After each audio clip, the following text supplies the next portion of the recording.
In the rain-slicked streets of Millbrook, where shadows hold secrets and badges carry the weight of generations of mistrust, Officer James Barrett's routine stop of a teenage boy sets in motion events that will shatter more than just protocol. Some choices burn like fire, some truths cut deeper than steel, and sometimes the most powerful revolution starts with a single moment of seeing what others refuse to see. Officer James Barrett sat in his patrol car, drumming his fingers against the steering wheel as the late autumn rain tapped a steady rhythm on the roof. 14 years on the force in the small town of Millbrook hadn't dulled his edge. If anything, it had sharpened it. Every shadow held potential threats. Every stranger warranted scrutiny, especially in this part of town. The radio crackled with routine chatter, but Barrett's attention was fixed on the figure walking along Cedar Street. Male, African-American, teenager, wearing a dark hoodie. The youth's hands were buried deep in his pockets as he moved through the drizzle, head down against the weather. Barrett checked his watch. 11:47 p.m., well past curfew for minors. He'd been hearing reports of break-ins in this neighborhood, and here was someone matching the general description of young male in dark clothing that neighbors had reported seeing. Nah! He flipped on his lights and pulled alongside the teenager, who immediately tensed but kept walking. "Hey!" Barrett called through his opened window. "Stop right there." The youth slowed, but didn't immediately stop. "I'm just trying to get home, sir." "I said stop." Barrett's voice carried the authority of someone used to being obeyed. He stepped out of his car, one hand resting casually near his weapon. "Hands where I can see them." The teenager slowly withdrew his hands from his pockets, raising them slightly. Up close, Barrett could see he was maybe 15 or 16, with close-cropped hair and features that still carried traces of childhood, despite his height. "What's your name, son?" "Marcus Williams, sir." The boy's voice was steady, but Barrett could see the slight tremor in his raised hands. "I live on Maple, 3 blocks from here." "You know there's a curfew in effect for minors, and we've had reports of break-ins in this area?" "Yes, sir. I'm just coming back from my job at the library. They had me staying late to help with inventory. You can call Mrs. Henderson, the head librarian. She'll verify." "Turn around, hands on the wall." "But I haven't done anything." "Now." Marcus slowly turned, placing his hands against the wet brick of the building they stood beside. Barrett began his pat-down, professional and thorough. The boy's hoodie was damp from the rain, and beneath it he wore a collared shirt with a library name tag still pinned to it. "What's in the backpack?" "Just books, sir, and my laptop. For homework." Barrett unzipped the bag, finding exactly what the boy had described: 3 library books, a laptop with a school district sticker, and some notebooks. Still, procedure was procedure. He'd learned long ago that appearances could be deceiving. "You got ID?" Marcus carefully reached for his back pocket with 2 fingers, producing a student ID from Millbrook High and a library employee badge. Barrett studied them under his flashlight. The photos matched, and the library badge looked legitimate. Something about the boy's calm demeanor niggled at Barrett's instincts. Most kids his age would be nervous, argumentative, or defensive. This one was almost too composed, as if he'd been through this before, as if he'd been taught exactly how to behave. "You said Maple Street? That's the other direction from the library." "Yes, sir. I was dropping off my friend Jason after work. He lives on Pine." "And you thought walking alone at night in this weather was a good idea?" "No, sir. But the buses stopped running at 11, and I couldn't get a ride. My mom works nights at the hospital, and my dad—" He hesitated. "He's not around." Barrett was about to respond when his radio crackled. "Unit 47, we've got a report of suspicious activity near the convenience store on Oak Street. Possible break-in in progress." He keyed his radio. "Copy that? I'm 3 blocks away, en route." Looking at Marcus, Barrett made a quick decision. "Get in the car." "Sir?" "In the car. I'm taking you home. But first, you're going to sit quietly while I check this call out." Marcus hesitated only a moment before complying. Barrett watched in his rearview mirror as the boy slid into the back seat, his movements careful and deliberate. No sudden gestures, no protests. Again, that practiced quality that spoke of lessons learned early. As Barrett pulled away from the curb, the rain intensified, drumming harder on the roof of the patrol car. In the back seat, Marcus sat perfectly still, his backpack hugged to his chest. Through the partition, Barrett could see the boy's reflection in the window, his expression unreadable as the streetlights slid past. They were halfway to Oak Street when Barrett's radio came alive again. Unit 47, be advised, silent alarm at First National Bank has been triggered. Priority response required. Barrett cursed under his breath. The bank was in the opposite direction, and protocol demanded he respond to the higher priority call. He glanced at his passenger, weighing his options. "Looks like you're getting a longer ride than planned, son." Marcus nodded silently, his eyes meeting Barrett's in the rearview mirror. For a moment, something passed between them. An understanding, perhaps, or a question neither could quite articulate.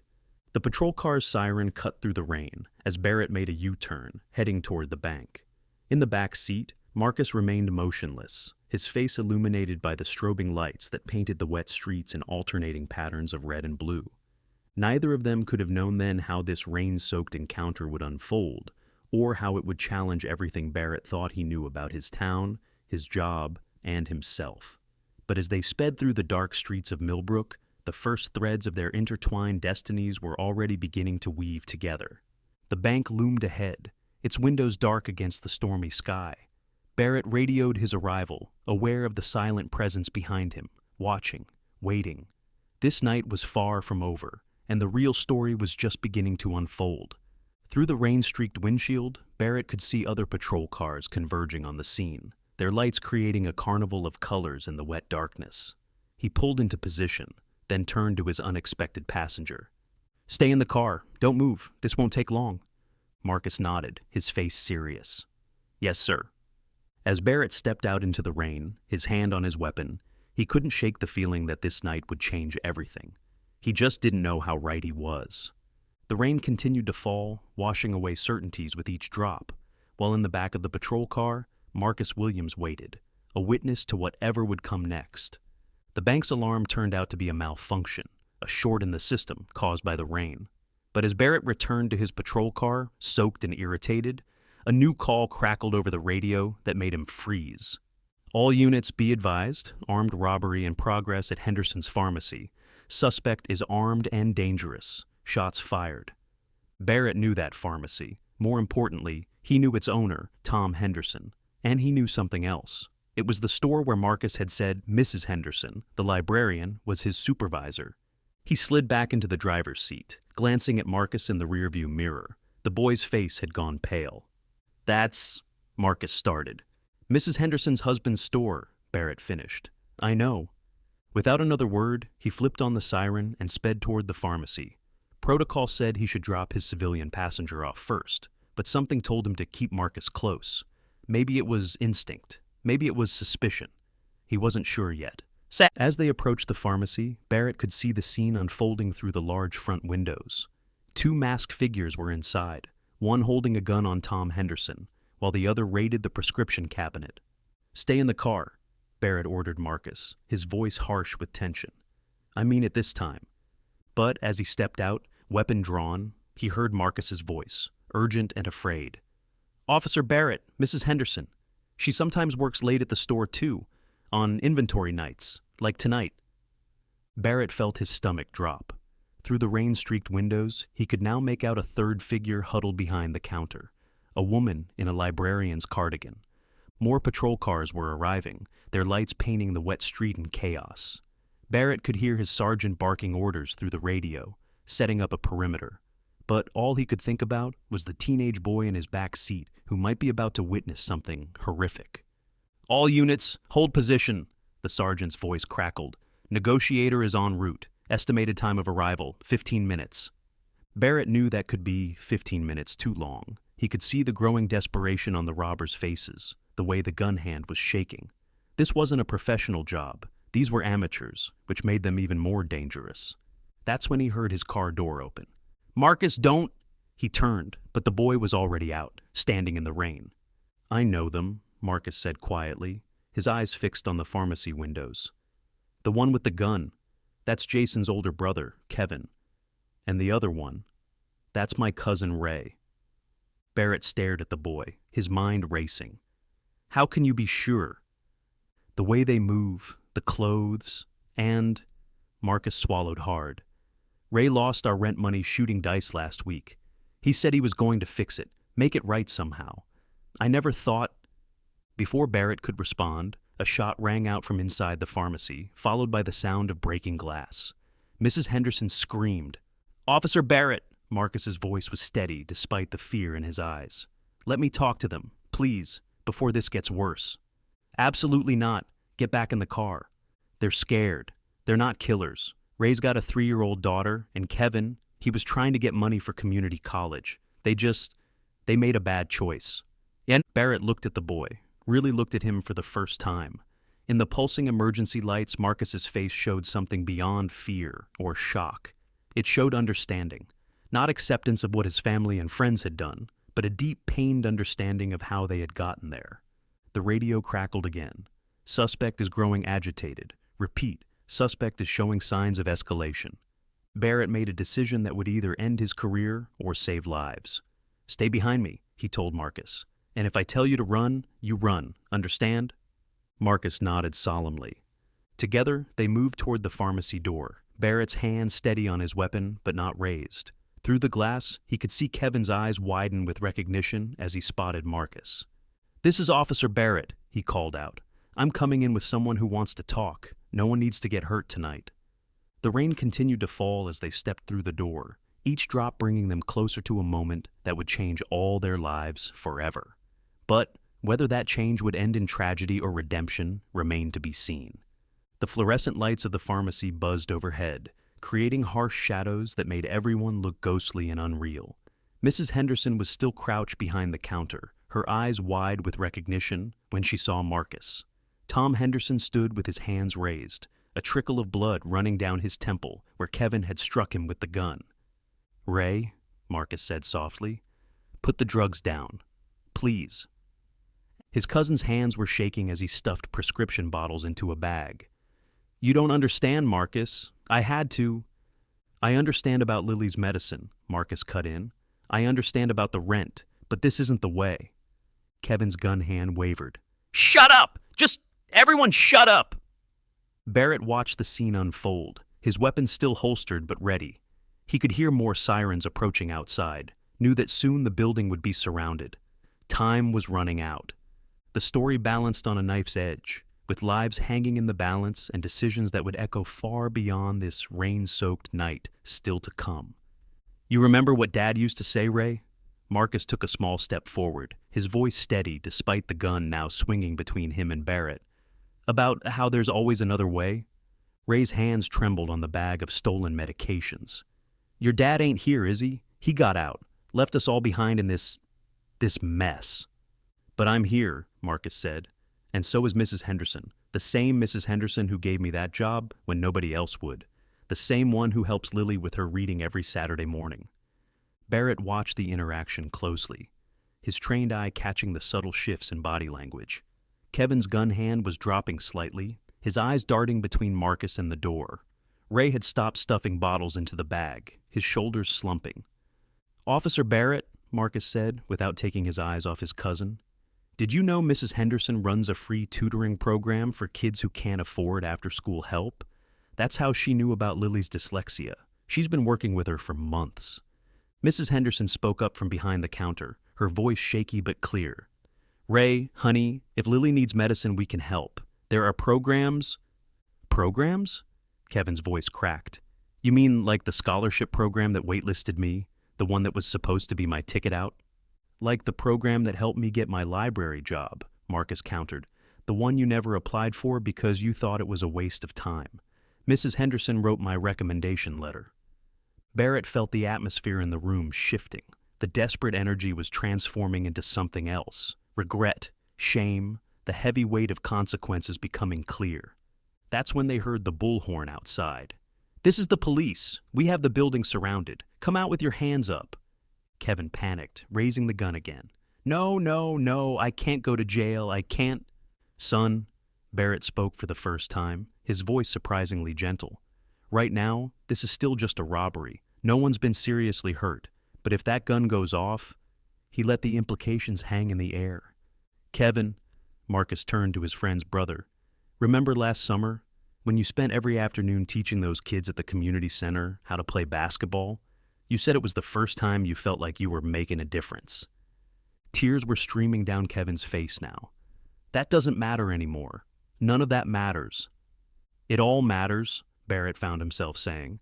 Every choice matters, including the ones you make right now. Through the pharmacy windows, they could see the tactical team taking position. Time was running out. Ray, Marcus made one final plea.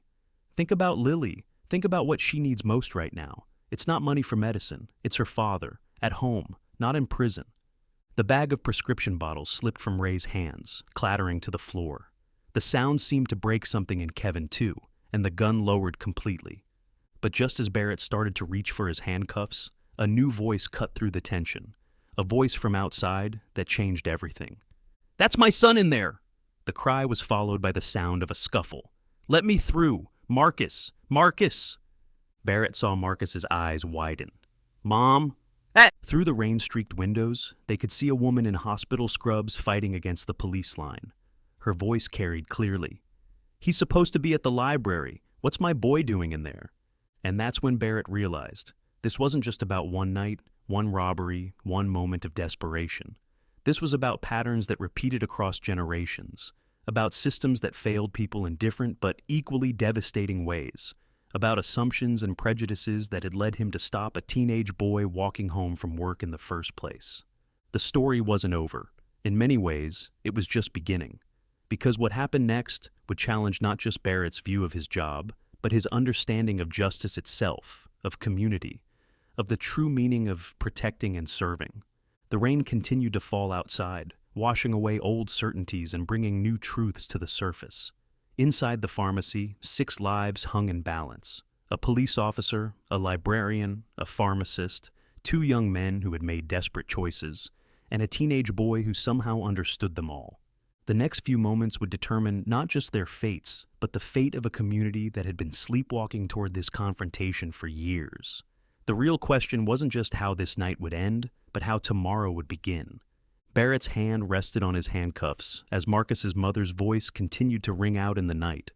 The story had brought them here, but where it would take them next remained to be seen. "Let her in," Barrett called into his radio, making a decision that went against every protocol in the book. The mother. Let her in. Seconds later, Sarah Williams burst through the door, her hospital scrubs still bearing the marks of her interrupted shift. Her eyes swept the scene, taking in the gun, the spilled medications, the terrified faces, but focusing ultimately on her son. "Marcus," her voice cracked. "Baby, what?" "Mom," Marcus's voice was steady. "It's okay, I'm helping." Barrett watched something profound pass between mother and son, understanding, fear, pride, all mixed together in a glance. Sarah straightened her spine, years of emergency room experience taking over. "Ray Thompson," she said, her voice carrying the weight of 1,000 Sunday dinners and childhood Band-Aids. "Put that bag down and look at me." Ray's shoulders shook.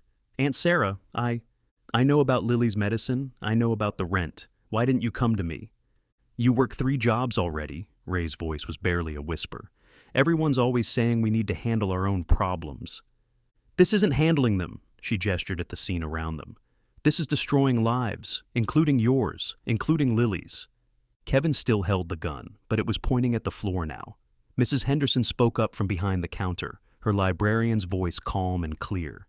"Sarah, I've been trying to tell Ray about the Children's Health Initiative at the hospital, the one you helped start." Barrett looked sharply at Marcus's mother. "You started a health initiative?" "Co-started," Sarah corrected. "After we lost too many kids to treatable conditions because their families couldn't afford care. Tom," she looked at the pharmacist, "your store was one of our first partners." Tom Henderson nodded, touching the cut on his forehead. "We have a whole program for families who can't afford prescriptions. All they have to do is ask." "But asking for help means admitting you need it," Marcus said softly. "Means admitting the system isn't working for you. Right, Ray?" The tactical team was still outside, waiting. Barrett knew he should end this, should make the arrests, should follow procedure.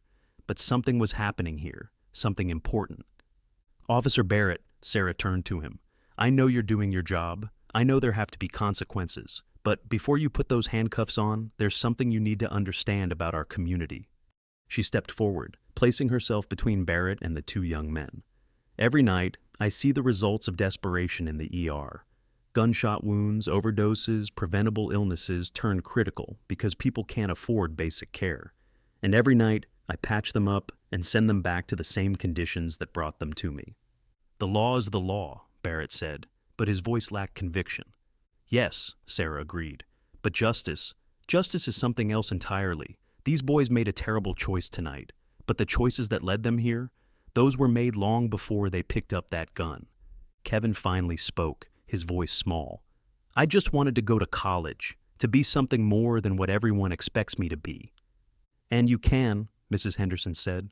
The scholarship committee meets again next month. I'm still on the board. Barrett felt the weight of his badge, of his gun, of his authority.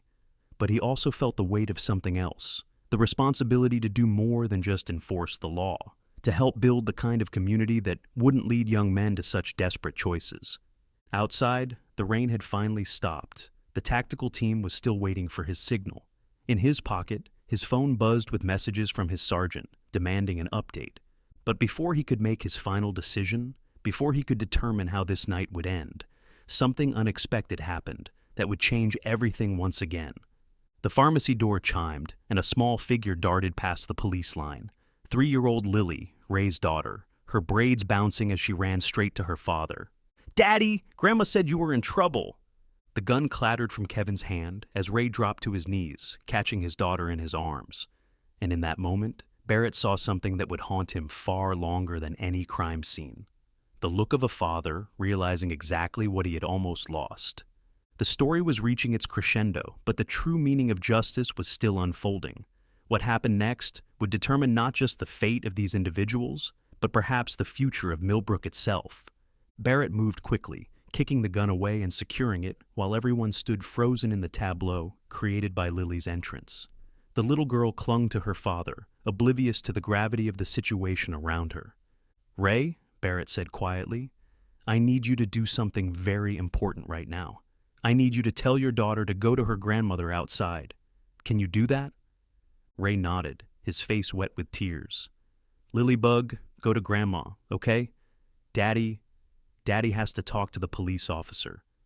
"But I drawed you a picture," Lily protested, pulling a crumpled paper from her pink backpack. "For when you feel sad."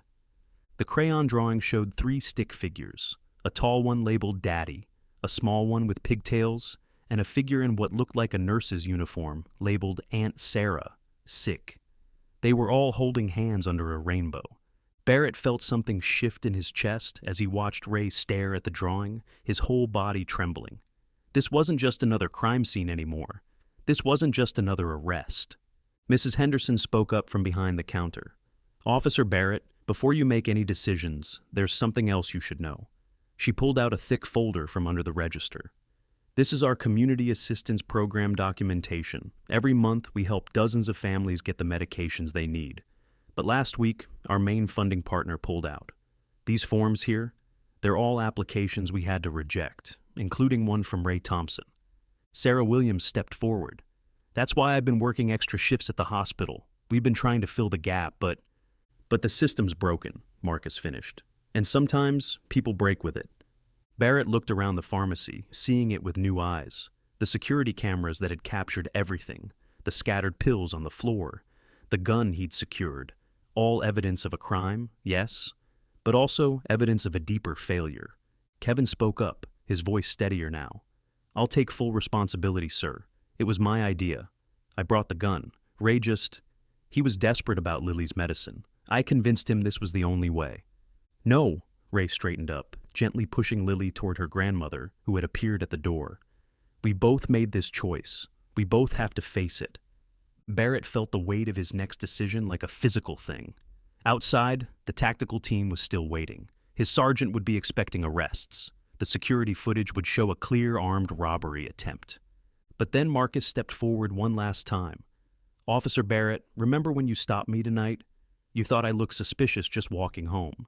But you also chose to listen when I explained. You chose to look deeper than your first impression." Sarah touched her son's shoulder proudly.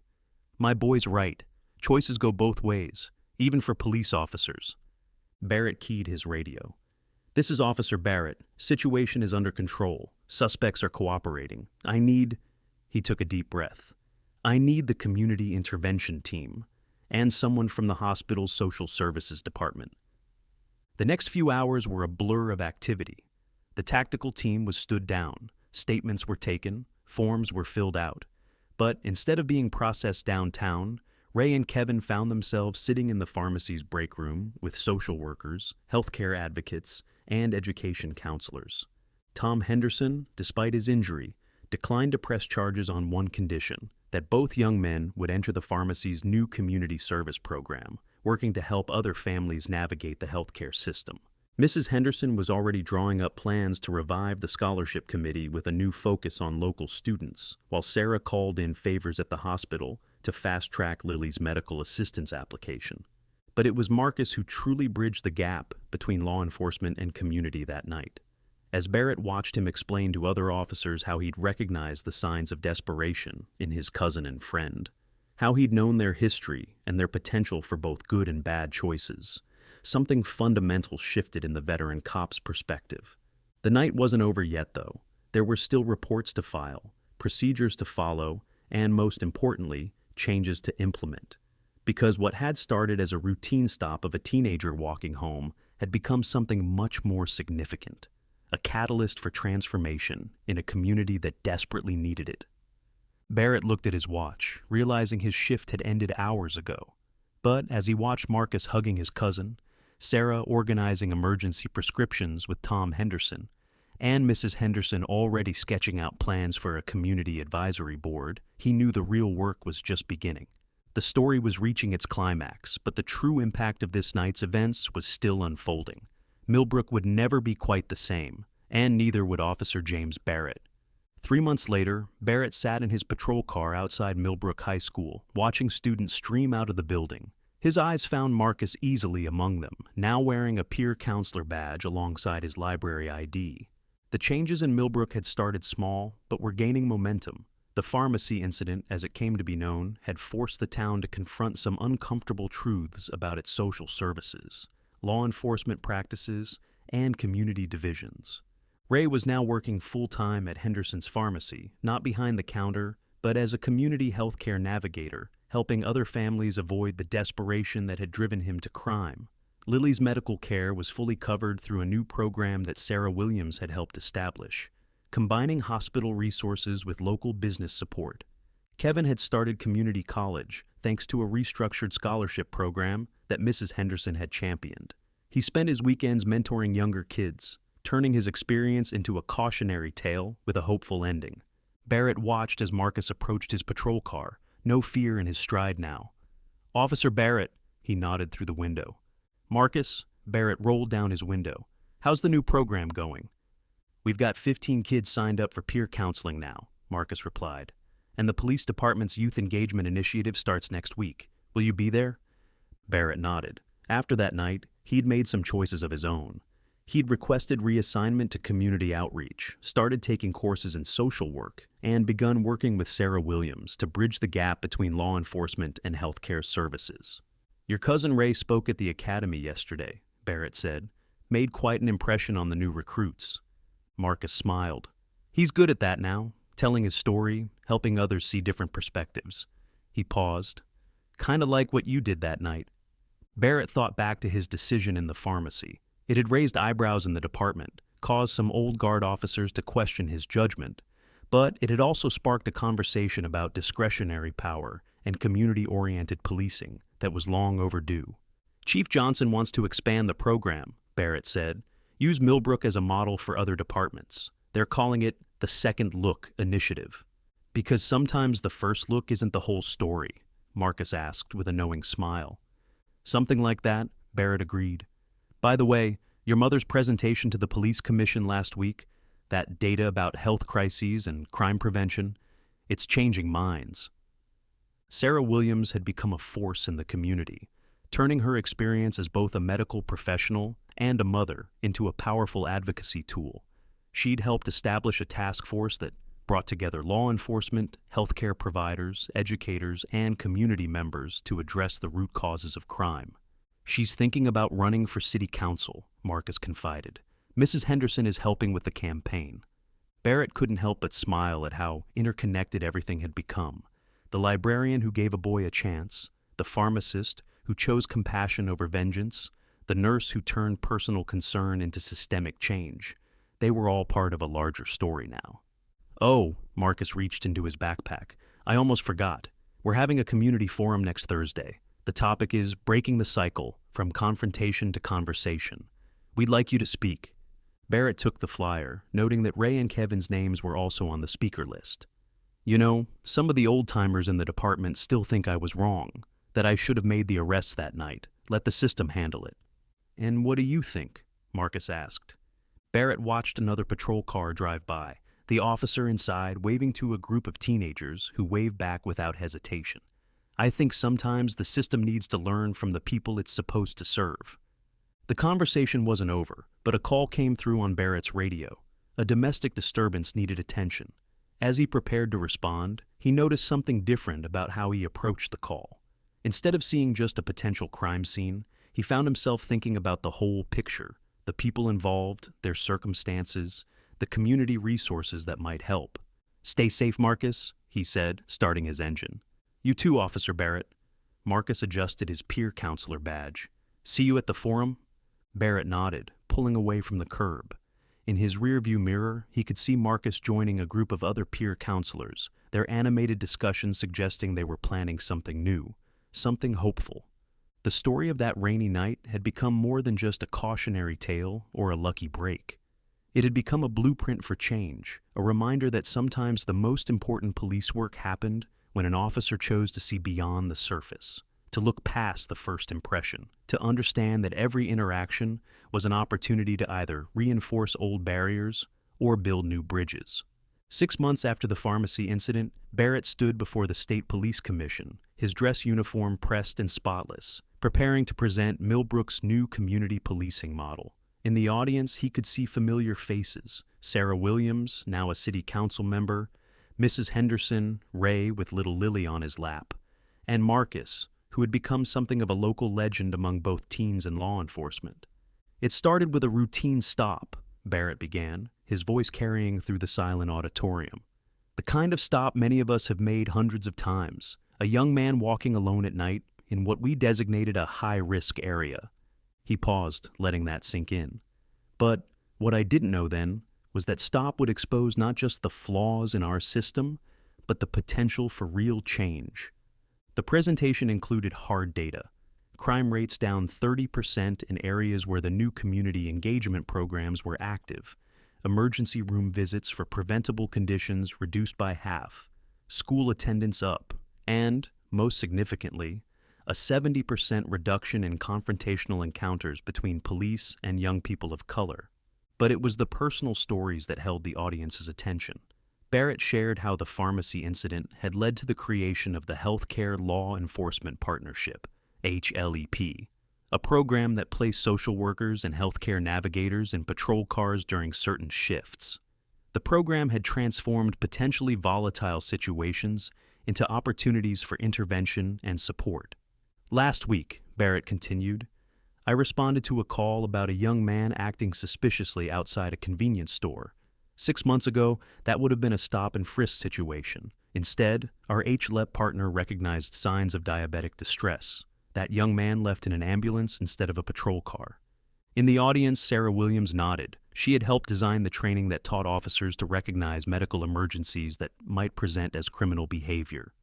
But perhaps the most significant change, Barrett said, came from something Marcus Williams said that night in the pharmacy.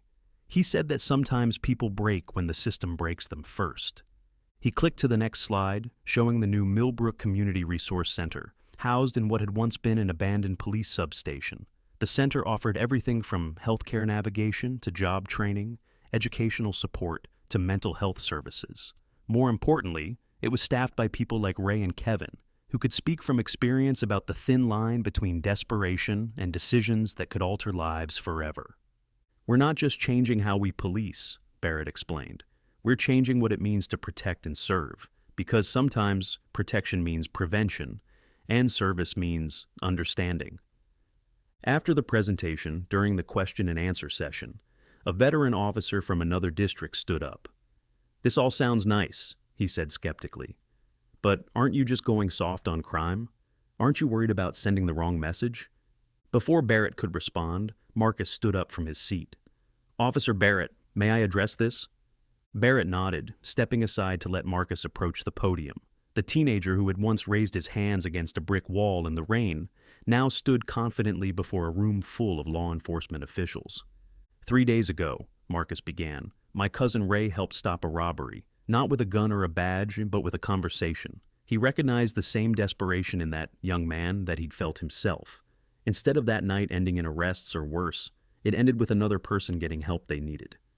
He paused, looking directly at the skeptical officer. The message we're sending is that justice doesn't have to be blind to be fair. That strength isn't just about force. That sometimes the bravest thing an officer can do is take that second look, ask that extra question, see the person behind the profile. The room was silent for a moment before erupting in applause. In the back row, Barrett noticed several state legislators taking notes. The Millbrook model, as it was becoming known, was catching attention beyond their small town. But this wasn't the end of the story. Even as the commission members gathered around Barrett to discuss implementing similar programs in other districts, he knew there were still challenges ahead. Change never came easily, especially to institutions as entrenched as law enforcement. Yet looking at Marcus standing confidently at the podium, at Ray holding his daughter while discussing program metrics with a state senator, at Sarah Williams already planning the next phase of community integration, Barrett felt something he hadn't experienced in his 15 years of policing: hope. The night was coming when he would have to make another split-second decision, face another moment where protocol said one thing and humanity said another. But now he had new tools, new perspectives, and most importantly, a new understanding of what it truly meant to protect and serve. 1 year to the day after the rainy night encounter, Officer James Barrett sat in his patrol car at the exact spot where he had first stopped Marcus Williams. The street looked different now, not just because of the newly installed community center down the block or the thriving health clinic that had replaced the abandoned storefront. It looked different because Barrett himself saw it through different eyes. His radio crackled with a familiar voice. Unit 47, this is dispatch. Got a situation at the youth center. They're requesting you specifically. Barrett smiled, knowing that situation had taken on a new meaning in Millbrook. When he pulled up to the youth center, he found Marcus standing outside with a group of teenagers, all wearing the same peer counselor badges he now wore. Officer Barrett, Marcus called out, we'd like you to meet some people. The teens stepped forward one by one. Each had a story that, a year ago, might have ended very differently. There was Michael, caught shoplifting formula for his baby sister, now running the center's family assistance program. Jessica, whose drug-addicted mother had left her homeless, now helping other teens navigate the social services system. Andre, once labeled a troublemaker, now mentoring younger kids in conflict resolution. Remember what you said that night? Marcus asked. About choices going both ways? These are the choices we made, all of us together. The door of the youth center opened, and Ray stepped out with Lily, now 4, and proudly wearing a tiny volunteer badge of her own. Behind them came Kevin, home from his first year of community college, carrying a stack of brochures for the new scholarship program he had helped design. Sarah Williams arrived next, now not just a council member, but a leading voice in statewide police reform. Mrs. Henderson followed, her librarian's cardigan replaced by a business suit as she headed to another meeting about expanding their programs to neighboring communities. Officer Barrett, Ray called out, would you like to join us? We're having a special ceremony inside. And Barrett followed them into the youth center, where the walls were covered with photographs, the journey of their community over the past year. There was the night at the pharmacy, captured not by security cameras, but by newspaper photographers as they covered the launching of the Healthcare Law Enforcement Partnership. There were pictures of Ray's graduation from the Community Healthcare Navigator program, Kevin's first day of college, Marcus receiving a state youth leadership award. But the center of the display held something that made Barrett's throat tight. His own badge number, framed alongside a simple phrase. Sometimes justice wears a different uniform. We've got something to show you, Marcus said, leading Barrett to a side room. Inside, a group of police cadets sat with community members, engaged in animated discussion. The new training program you helped create? It's being adopted by police academies across the state. But that's not why we called you here, Sarah added, stepping forward with a sealed envelope. Barrett opened it to find an official letter from the governor's office. The Millbrook model was being implemented statewide, and they wanted him to head the training division. But more than that, they wanted the entire team, Marcus, Ray, Kevin, Sarah, Mrs. Henderson, to help shape the future of law enforcement across the country. "So what do you say, Officer Barrett?" Marcus asked, though he was no longer the scared teenager in the rain, but a young man who had helped change his community. "Ready for another chapter?" Barrett looked around the room at the faces that had become not just part of his story, but part of his family. He saw in each of them the truth he had learned that rainy night, that justice without compassion is just force, that authority without understanding is just power, and that sometimes the bravest thing an officer can do is put aside his preconceptions and see the humanity in everyone he serves. "You know," Barrett said, touching his badge, "I had a choice to make that night. We all did. But the real choice wasn't about arrests or procedures. It was about what kind of community we wanted to be, what kind of future we wanted to build." He turned to the cadets in the room. "Remember that when you're out there. Remember that every stop, every encounter, every moment is a chance to either build walls or build bridges. The badge isn't just about enforcing laws. It's about serving people, all people." As Barrett looked out the window at the street where everything had changed, he saw a teenager walking home in the evening light. But this time, instead of suspicion and fear, there was recognition and respect on both sides. The cycle had been broken, replaced by something stronger: understanding. The rain had stopped in Millbrook, and in its place had grown something unexpected and beautiful. A community where justice and compassion walked hand in hand, where badges and books worked together, where second chances led to lasting change. And it all started with a choice: to look past the surface, to see the person behind the profile, to understand that sometimes the most powerful thing we can do is simply take that second look,